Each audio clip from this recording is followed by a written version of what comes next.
Hello everyone, मैं आपका अपना दोस्त धर्मेंद्र कुमार।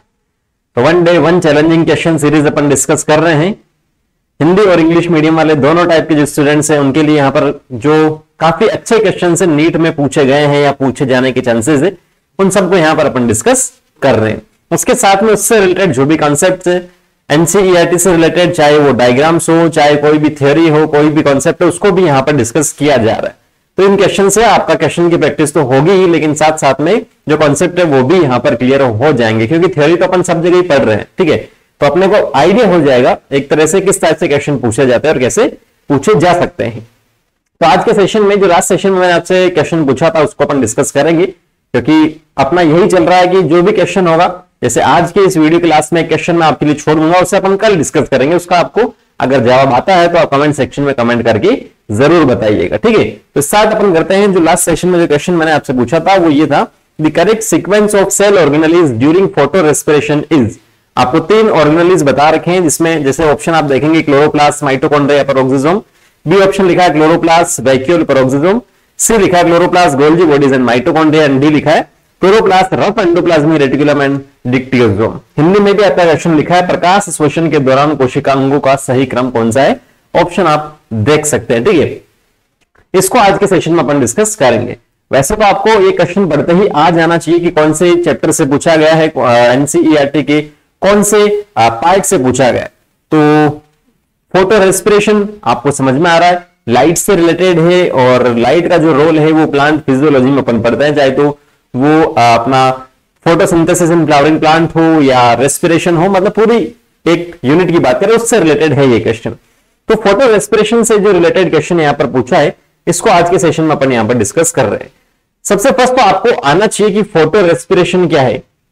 ठीक है, क्या लाइट की प्रेजेंस में रेस्पिरेशन होता है, उसे अपन फोटो रेस्पिरेशन कहते हैं, या कुछ और है, उसके बारे में आज के सेशन में डिस्कस अपन करेंगे फटाफट से।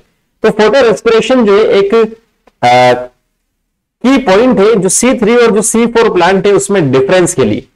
C3 एंड C4 प्लांट्स के बारे में आपको थोड़ा बहुत आइडिया होना चाहिए कि जो भी फोटोसिंथेसिस होता है उसका फर्स्ट स्टेबल जो प्रोडक्ट है, नंबर ऑफ कार्बन उसमें 3 है तो वो C3 है, नंबर ऑफ कार्बन 4 है तो वो C4 है।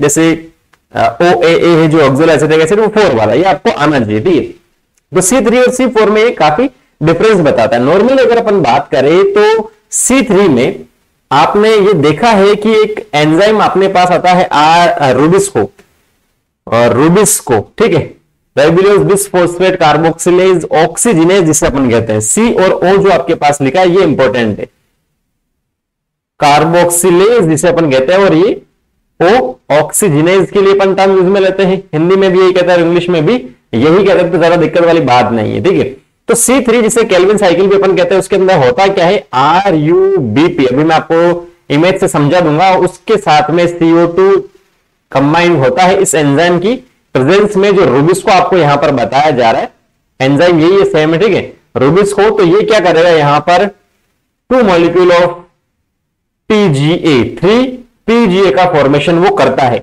नॉर्मली CO2 जब जुड़ती है तो। लेकिन कार्बोक्सिलेज और ऑक्सीजनेज मैंने बता रखा, मतलब CO2 भी इसके साथ में जुड़ता है, मतलब CO2 के साथ में काम कर सकता है, और ऑक्सीजन के साथ में भी ये एंजाइम काम कर सकता है।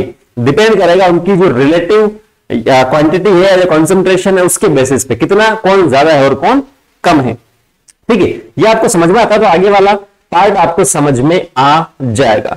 अब नेक्स्ट जो अपन बात कर रहे हैं, जो भी बाइंडिंग होगी वो किस साइड से होगी, CO2 और जो ऑक्सीजन है उसका रूबिस्को के साथ में जो बाइंडिंग होगी वो किस टाइप की होगी, कॉम्पिटिटिव होगी। कॉम्पिटिशन उनके बीच में होगा कि कौन ज्यादा और कौन कम है, उसके बेसिस पर वो बाइंड होगा या नहीं होगा। ठीक है, तो C3 प्लांट की अगर जो अपन बात कर रहे हैं, तो अगर C3 प्लांट में क्या होता है कि कुछ जो O2 होती है वो इस रूबिस्को के साथ में क्या हो जाती है, जुड़ जाती है। पहले तो आपको क्या मिल रहा था, RUBP के साथ में CO2 मिल रहा था C3 में नॉर्मली, तो 3PG आपको मिल रहा था। लेकिन PGA की फुल फॉर्म वगैरह तो आपको पता होगी, उतना डिटेल से नहीं बताया जा सकता यहां पर। लेकिन क्या होता है C3 में, अगर O2 जो है वो रूबिस्को के साथ में जुड़ती है, इसका कुछ अमाउंट जो है रूबिस्को के साथ में जुड़ता है, तो CO2 फिक्सेशन क्या होगा, कम होगा। अगर CO2 जुड़ रही है O2 नहीं है तो कोई दिक्कत वाली बात नहीं। लेकिन जब O2 जुड़ रही है, एक चपाती है, अगर एक बंदा खा रहा है तो पेट भर जाएगा, लेकिन उसको 2 खा रहे तो फिर दिक्कत हो जाएगी। ठीक है, उसमें भी कोई लड़ाई हो गई, पावरफुल जो है, जैसे कुत्ते को अपन देखते हैं, कुत्ते को अपन ने डाला तो उसमें जो ज्यादा पावरफुल होता है वो ले लेता है पूरा का पूरा। सेम वैसी कंडीशन है, अगर ऑक्सीजन रुबिस्को के साथ में यहां पर जुड़ती है तो CO2 फिक्सेशन अपना क्या होगा भाई साहब, यहां पर कम होगा। क्लियर है, CO2 फिक्सेशन यहां पर कम होगा। तो जो O2 इस रुबिस्को के साथ में जुड़ रही है वो PGA की जो अपन बात कर रहे हैं वो आपके पास ना बनकर यहां पर 2 मॉलिक्यूल बन जाएंगे। एक तो आपके पास बन जाएगा फॉस्फोग्लिसरेट,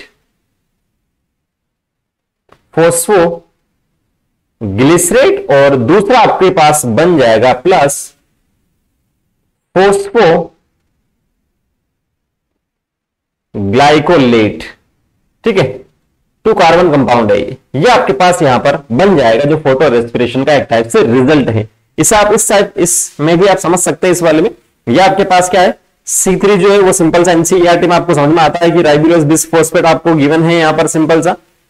ठीक है, यहां से CO2 कंबाइन हो रहा है, कार्बोक्सिलेशन 3 स्टेप जो बता रखे हैं, ये 3 फॉस्फोग्लिसरेट PGA यहां पर बन रहा है, ATP वगैरह काम हो रहा है, रिडक्शन, देन ट्राइस फॉस्फेट और रीजनरेशन हो रहा है यहां पर वापस से, और वो सेम प्रोसेस चल रही है। सिंपल सा क्या है, C3 है।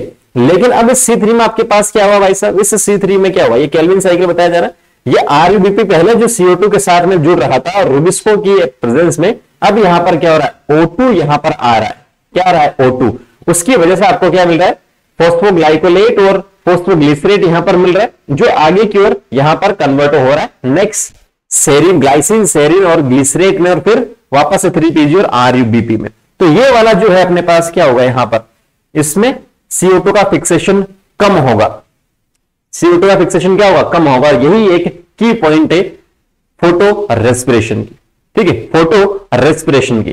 तो यहां आपके पास क्या होगा, CO2 का फिक्सेशन कम होगा, और साथ साथ में देखेंगे तो इसके अंदर जो ATP है वो भी यहां पर क्या आ रही है, काम में आ रही है। जो अपने पास ATP है वो ADP में कन्वर्ट हो रहा है। ऐसा नहीं कि ADP ATP में कन्वर्ट हो रहा है तो अपने बाद में एनर्जी काम में आएगी, यहां तो उल्टा हो रहा है। तो ये 2 पॉइंट आपको सिंपल सा क्या करना है, ध्यान रखना है। क्लियर है। सो यहां पर ना तो ATP बनती है ना NADPH बनता है, और इसका बायोलॉजिकल फंक्शन की अगर अपन बात करेंगे वो भी अपन को नॉन नहीं है। ठीक है, ये आपके पास क्या चल रहा है, केल्विन साइकिल है, और ये अपने पास फोटो रेस्पिरेशन है, ये वाला जो ब्लैक वाला है। तो सबसे पहले ये जो केल्विन साइकिल वगैरह चलता है ये कहां चलता है, ये आपको सिंपल सा पता है, क्लोरोप्लास्ट में चलता है, NCERT में आपको गिवन है। उसके बाद में ये जो ग्लाइकोलेट बना है किसका प्रोडक्ट है, ये फोटो रेस्पिरेशन का प्रोडक्ट है। किसका है, फोटो रेस्पिरेशन का है। सिंपल सा आपको ध्यान में रखना है, फॉस्फोग्लाइकोलेट है, और साथ साथ में क्या है, फॉस्फोग्लिसरेट भी यहां पर आता है, जो अपन यहां डिस्कस नहीं कर रहे। तो ये ग्लाइकोलेट किसमें आएगा, पेरोक्सिसोम में आएगा, वहां से ग्लाइसिन बनाएगा, उसके बाद में ग्लाइसिन जाएगा माइटोकॉन्ड्रिया में, और माइटोकॉन्ड्रिया से वापस सेरीन बनेगा, और ये फिर यहां से क्लोरोप्लास्ट में आ जाएगा। तो इसका सीक्वेंस क्या हुआ है, ये NCERT में नहीं गिवन है, अगर आप चाहो तो लिख सकते हो, लेकिन ये जो जितनी भी इक्वेशंस दे रही है, केल्विन साइकिल वाला पूछ सकता है, लेकिन जो माइटोकॉन्ड्रिया और पेरोक्सिसोम है वो नहीं पूछे, ऐसा चांस है। तो सबसे फर्स्ट आपके पास क्या है, क्लोरोप्लास्ट है, उसके बाद में पेरोक्सिसोम आया, उसके बाद में माइटोकॉन्ड्रिया है, CPM, chemistry, physics and maths. ठीक है, इजी केमिस्ट्री है, फिर उसके बाद में हार्ड फिजिक्स है, और ज्यादा हार्ड मैथ्स लगती है, इसलिए आपने बायो ली है। तो CPM क्या है, इसका अपना सिंपल सा सीक्वेंस है, जो ऑप्शन में नहीं गिवन है। इन CPM आप इस ऑप्शन में देखेंगे कहीं पर भी आपको नहीं मिलेगा, तो ये जो क्वेश्चन है ये आपका क्या हो गया, एक टाइप से बोनस यहां पर हो गया। ठीक है, क्लियर है। CPM इसके अंदर कहीं पर भी नहीं है। क्लोरोप्लास्ट, पेरोक्सिसोम एंड माइटोकॉन्ड्रिया कहीं पर भी आपको नहीं मिलेगा। तो ये अपना क्या हो गया, क्वेश्चन यहां पर सोल्व हो गया। तो नेक्स्ट क्वेश्चन की ओर अपन चलते हैं। इसमें कोई डाउट हो तो आप कमेंट सेक्शन में कमेंट करके पूछ सकते हो, कोई दिक्कत वाली बात नहीं है। नेक्स्ट बहुत अच्छा क्वेश्चन है, the correct sequence of spermatogenetic stages leading to the formation of sperm in a mature human testis is. ठीक है, हिंदी में भी लिखा है, शुक्राणुजन्य चरणों का सही अग्रणी क्रम जिससे एक परिपक्व मानव वृषण में शुक्राणुओं का निर्माण होता है, वो आपको यहां पर बताना है। टेस्टिस में जो भी स्पर्मेटोजेनेसिस की प्रोसेस है उसके जो स्टेप है, यहां पर आपको 4 ऑप्शन दे रखे हैं, हिंदी और इंग्लिश में, स्क्रीनशॉट ले सकते हैं आप चाहो तो, और कमेंट सेक्शन में इसका जवाब बताना है सही वाला। ठीक है ना, कल इसको अपन यहां से डिस्कस करते हैं। तो मिलते हैं नेक्स्ट सेशन में। Thank you, all the very best, जय हिंद।